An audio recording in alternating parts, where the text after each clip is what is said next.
All things Mavs. All right, Mavs fans, welcome into the All Things Mavs post-game podcast. The Clippers and the Mavericks battled it out in Game 1, 118 to 110. And man, it was one hell of a game.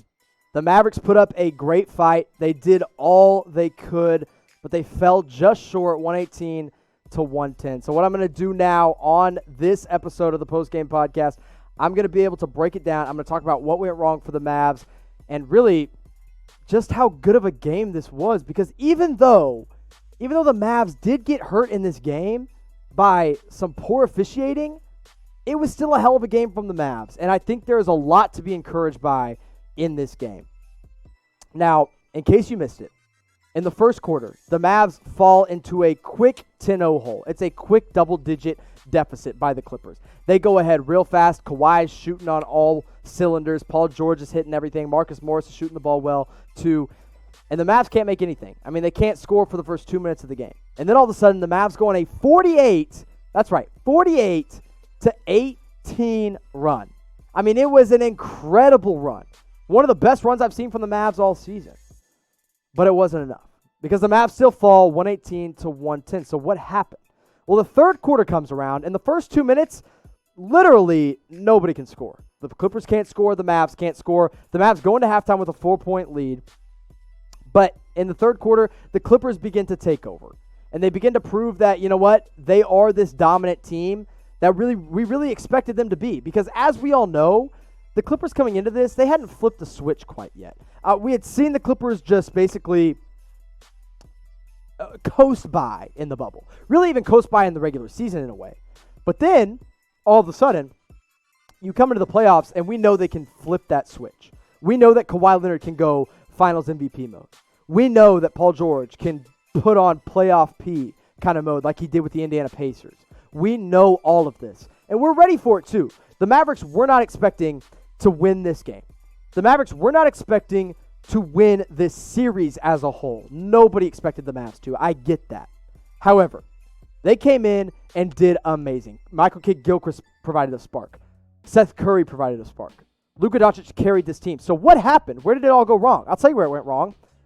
The officials screwed the Mavs over with a terrible technical foul call on Kristaps Porzingis. Now, the first foul call, remember, earlier in the game, the Mavs versus Kristaps Porzingis versus Paul George.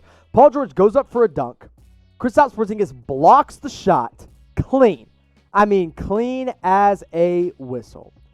And then, instead of being clean as a whistle, he hears the whistle from the officials, and he reacts because it's a terrible foul call. You can watch it back 100 times. The refs blow the whistle, and then Porzingis gets his first foul. First technical foul. Because he threw his arm out, and he said, no way. He probably cursed a little bit at the officials. But he gets a tech. And it kind of puts this downward momentum for the Mavs. The Clippers kind of start to get back into the game. Clippers get within 5 when they were down by 12. And then the third quarter rolls around. Luka Doncic is just getting hounded by the Clippers, by Marcus Morris, by Kawhi Leonard, by Patrick Beverley, by everybody on the Clippers team. And then one real play happens where Kawhi kind of shoves Luka and they kind of get into it. Porzingis comes in, has his players back, and they kick Porzingis out because they give him and Marcus Morris a double technical, and it kicks Porzingis out of the game in the third quarter when the Mavs are surging. The Mavs are playing incredible basketball. Porzingis is spacing the floor. He's protecting the rim. He's getting rebounds. And he gets called for a technical foul. And that's where it all went south for the Dallas Mavericks. And I'd love to say that Luka Doncic carried the Mavs, and he did. He did carry the Mavs, but not enough. And nobody can do it without, when you've got an all-star team. If it was Paul George that got kicked out, the Clippers wouldn't have won. If it was even probably Marcus Morris, I don't think the Clippers would have won. If Kristaps Porzingis had stayed in this game, the Mavs had a chance. Now, will I say they won? They would have won with Kristaps Porzingis? No, but look at the third quarter.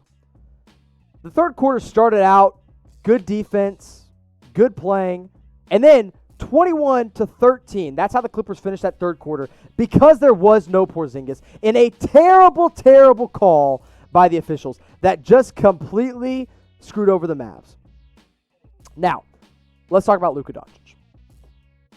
42 points, 9 assists, 7 rebounds. Breaking news for you.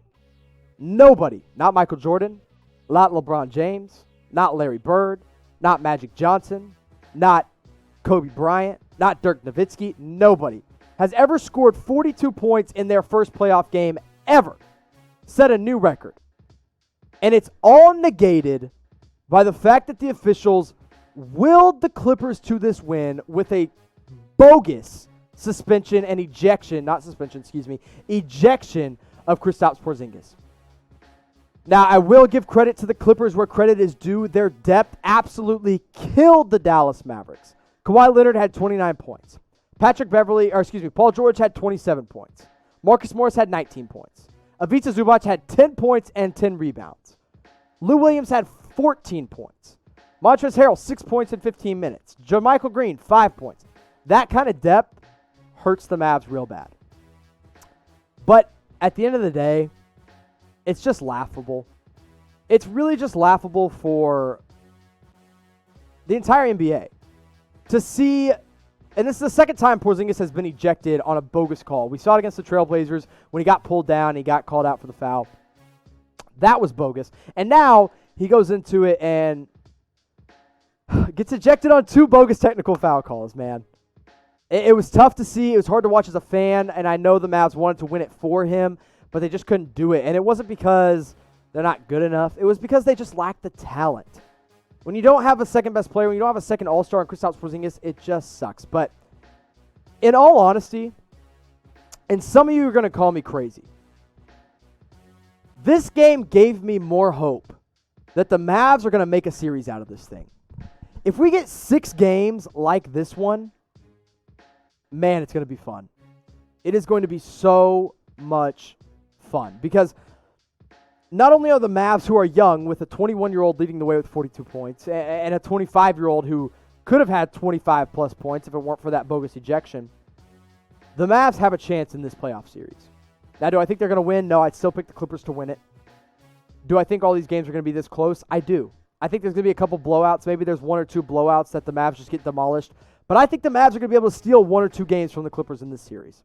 I think it'll go 6. I hope Kristaps Porzingis comes back and he has vengeance and he's like, I'm not letting that sit well. It doesn't sit well with me that was how that game ended. It doesn't sit well with me that I'm the second best player on this team and I get ejected. Now, I'm not blaming the refs 100%. I mean, this was definitely the Clippers being amazing and the Clippers being better than the Mavs. It's not all the refs' fault, but it is heavily on the refs. When you eject the second best player for 2 terrible calls, that is on the ref's fault. That is on the ref's shoulders. So I'm not happy about it. I know Mavs fans aren't happy about it, as they should not be happy about it. It sucks, but I would be happy about this performance as a whole. Get pissed off at the refs. Get pissed off at the Clippers for being so good. Don't get pissed off at the Dallas Mavericks. Don't get pissed off at Rick Carlisle, because this game was well played and it was well coached, and the Mavs have a chance in this playoff series, as we saw tonight against the Clippers in Game 1. So again, 118-110 loss. The Mavs fall to the Los Angeles Clippers in a tough one. This was your post-game recap. I appreciate you guys all watching live with me on YouTube. Don't miss it for Game 2, hopefully all the way to Game 7. We'll see how far this goes. Mavs fans, thank you so much for watching this post-game recap, and I'll see you next time.